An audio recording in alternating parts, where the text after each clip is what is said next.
Ladies and gentlemen, welcome back to the channel. Celtic 2, AZ Alkmaar 0. It's a perfect start to the playoff tie for the Hoops. It's a result that I predicted 100% correct. I think I said 2-0 yesterday in the preview.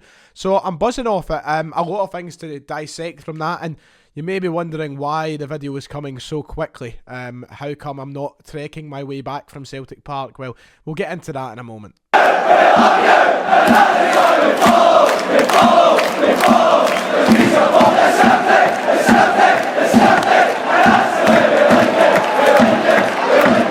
Before we go any further with the video, please make sure to check out the top line of the description. Download the OneFootball app. OneFootball is the channel sponsor at the moment, and it's the best footballing app out there to keep up to date with everything that's going on in the world of Celtic, but not just Celtic, all of world football. You can keep up with live scores, league tables, news stories, developments, whatever, all in the one place. It really is fantastic. So help out me and the channel sponsors by using my link in the description.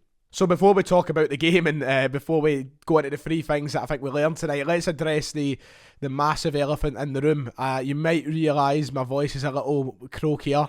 You might realise that the video's up a lot sooner for someone who's a season ticket holder. I have tested positive for the old coronavirus, so that's me for the next 10 days. I won't be at the game tonight. I wasn't at the game tonight. I won't be at the game at the weekend. And yeah, I was stuck in here doing this. So yeah, that's it. I'm doing fine. I feel great, so don't worry. So well, hopefully it stays the same. But aye, plenty of content to come through that time. Let's talk about tonight's game. Yeah, 2-0. It's terrific. I think everything that I said in my match preview pretty much came to fruition tonight. From the moment the teams were announced to the final whistle, I thought tonight was basically everything that I wanted and expected of Celtic. Let's get one thing clear. I don't think it was the perfect performance from Celtic. There was certainly issues in the game that we'll talk about that, you know, are a bit alarming. But once again, as I've been saying in every game so far, this is a process. It's building blocks that we're putting out, and I'm happy with the way it's going. The direction we're heading is just 200 times the direction we're heading in last season. We're doing so much better. We're going in such a better direction. The football's better. The fitness is better. Everything right now is just top of the world, and I feel bad when we have to bring up the negatives, but there was a couple, but we'll skim past them for now. Let's talk about that 2-0 win. Let's talk about the performance from Celtic. The team lineup straight away backed up everything I said yesterday. I thought Ange would go for those three again. I thought he'd go for Rogic, I thought he'd go for McGregor, and I thought he'd go for David Turnbull. I expected to see that midfield three. Why? Because they've been playing so well, and they are the embodiment of everything that we knew Ange was wanting to bring to Celtic. I didn't think he was going to hide away from it against AZ, and yes, there was that discussion, and I did touch on the point in the preview that we could have made a change. We could have brought in a McCarthy, and we could have brought in a Sorrow maybe to give us a little bit of balance in a game against a tougher opposition. But in my mind, and I think in Ange's mind as well, it's the goals that wins the ties, and we kept a clean sheet. We scored 2 goals, and now we're taking a 2-goal advantage over to Holland, which is honestly perfect. I would have liked more, and I think on the night we should probably have got more. I think we had the chances to suggest we could have won 3 or 4-0. But I said Celtic would go out, and I'd say they'd go and make 10, 15 chances in the game and make them the comfortable looking side. We just had to take more of them, but 2 is good enough. I think that a 2-0 lead heading over abroad, where we're destined to score more goals, leaves us in a pretty good position. So I was happy with how we played and how we set up today, and we've seen Abada come back into the team. We've seen Forrest moving over to that left-hand side again. Everything once again just worked perfectly, and especially in that first half, I thought we were really, really good moving forward. I thought we were taking the game to AZ to a level that I don't think they were maybe prepared for. And the pace and the quality that we possessed in the side was making life difficult for them. And we've seen that through the first goal. The first goal goes in the back of the net. Caio goal once again. What's that now? 6 and 5 or whatever he's got now. It's unbelievable how well he's started his Celtic career. And a brilliant assist into the bargain as well from Tom Rogic. I mean, that is wonderful from Rogic. It's simply sensational, and the conversation is now emerging again. Is Rogic back? Is this the emergence, the re-emergence of Tom Rogic? Because I want to be hasty on it. I want to kind of be reserved on it. Sorry, and I want to take my time with it, and I don't want to rush into the same mistakes as last season. But that is now 4 or 5 games on the bounce that Tom Rogic has been brilliant. And the ball is just glued to his feet. It's brilliant. He's got the feet of a proper old school Brazilian, a 90s Brazilian footballer. It's just terrific to watch, and the work that he does and the assist to that goal is brilliant. And Kyogo once again nipping into areas that defenders don't expect a player to get into so quickly. causes so many issues, and you're 1-0 up, and it's a brilliant start to the game. The rest of the first half, we still attacked the game brilliantly, but defensively, these are where the issues come in. We are still showing we need reinforcement, and we're still showing that we are lacking a bit of confidence along that back line. Don't get me wrong, I thought performances tonight were good at points. I thought Welsh was tremendous, and we'll come on to that. I thought Taylor was good at points. I thought Ralston was good at points, but Starfelt really was leaving me a bit on edge, and we will talk about that in the three things. But, that was where the problems were coming in. There was a couple of occasions where we were pressing too high. We had the line too high. And suddenly AZ are in at the back. Joe Hart made a couple of great saves in that first half to keep us with a clean sheet. But we made up for it. I think, the constant pressing and the constant of moving forward with the ball unnerved AZ. And it made it a more enjoyable game altogether. But I think that we made them kind of rattled a little bit. And, it made it as easy as possible for us in the first half. Second half, I don't think we were as great. I know we got a goal and we'll come on to that. I think we let AZ get a little bit too comfortable for the first sort of 10-15 minutes. They seen a lot of the ball. We didn't look too comfy. The goal really helped us. It really did. And I know it takes a deflection. It's a slice of luck to get that goal, but it was well worked. Kyogo does brilliant for the pass. Forrest does well to turn and shoot and get it off. It gets in the back of the net through a deflection, but you find yourself 2-0 up, and it kind of takes the wind out of the sails a little bit. And I thought the rest of the game, that was reflected in the rest of the game.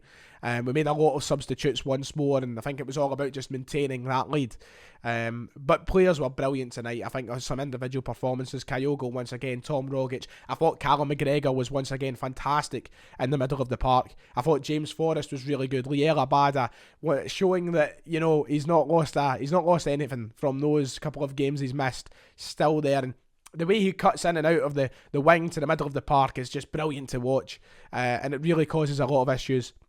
And we see out the game, yes, there was a couple of moments, and we should have had another couple as well in the second half. The double miss from Edouard and then Montgomery, God knows how that hasn't ended up in the back of the net, but we piled on some chances, and yeah, we couldn't take them, but to walk out with that clean sheet after coming under a little bit of pressure at the back was very impressive, and I can't complain about a 2-0 win.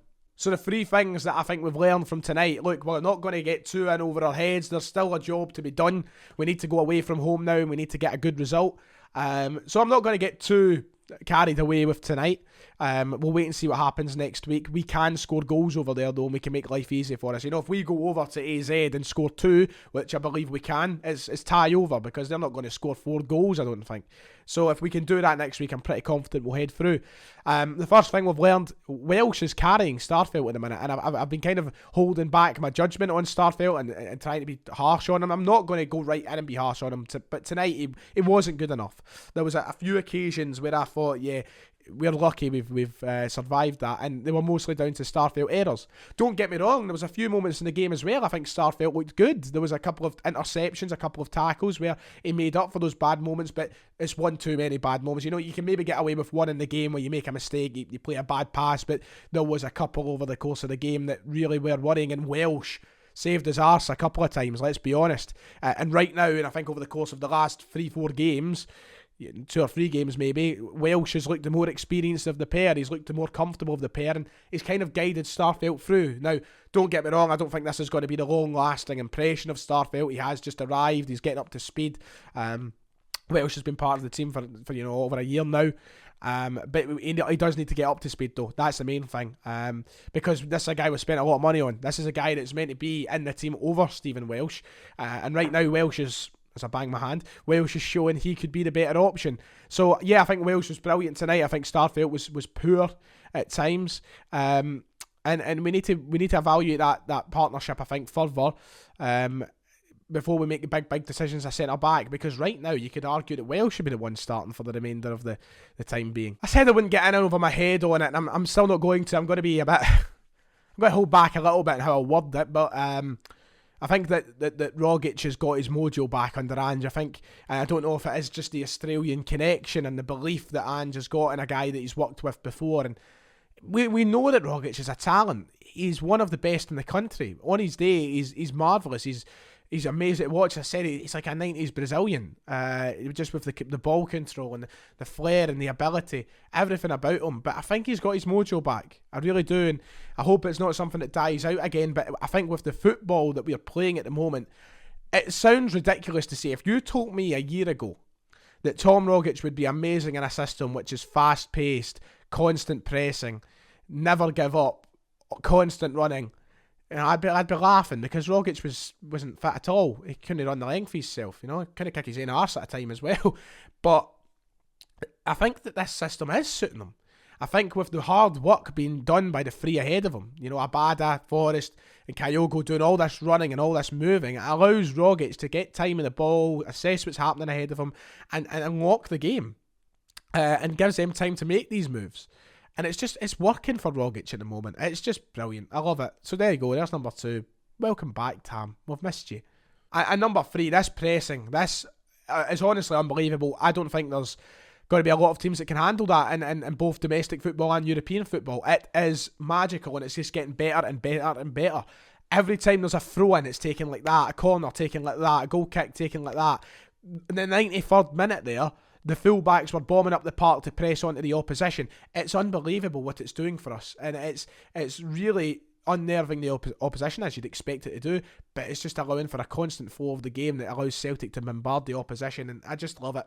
It's amazing, and it's especially with the throw-ins, it's noticeable, in the corners, it's noticeable. I was thinking to myself tonight, Christ, these short, quick-taking corners are better for Celtic, because I can't remember a time, particularly in the last decade, where we've been good from corner kicks. We've scored from a lot from corner kicks. So, I'm loving it. I think it's great, and I think it's really unlocking a side to the team that we never knew was there, and it is a bit frantic at times, but we've got the quality on the ball to work with that franticness, and I am excited to see how it goes and hopefully the Europa League group stages. But we're halfway there. We're only 50% of the job done. We need to get it done next week, so let's hope we can head to Holland, and let's hope that we can do things over the course of 90 minutes once more and see ourselves into the Europa League group stage. That'll do it for me today. I'm getting out of breath talking here with this old coronavirus. But make sure to hit like and subscribe. It is much appreciated. Take care. See you all next time.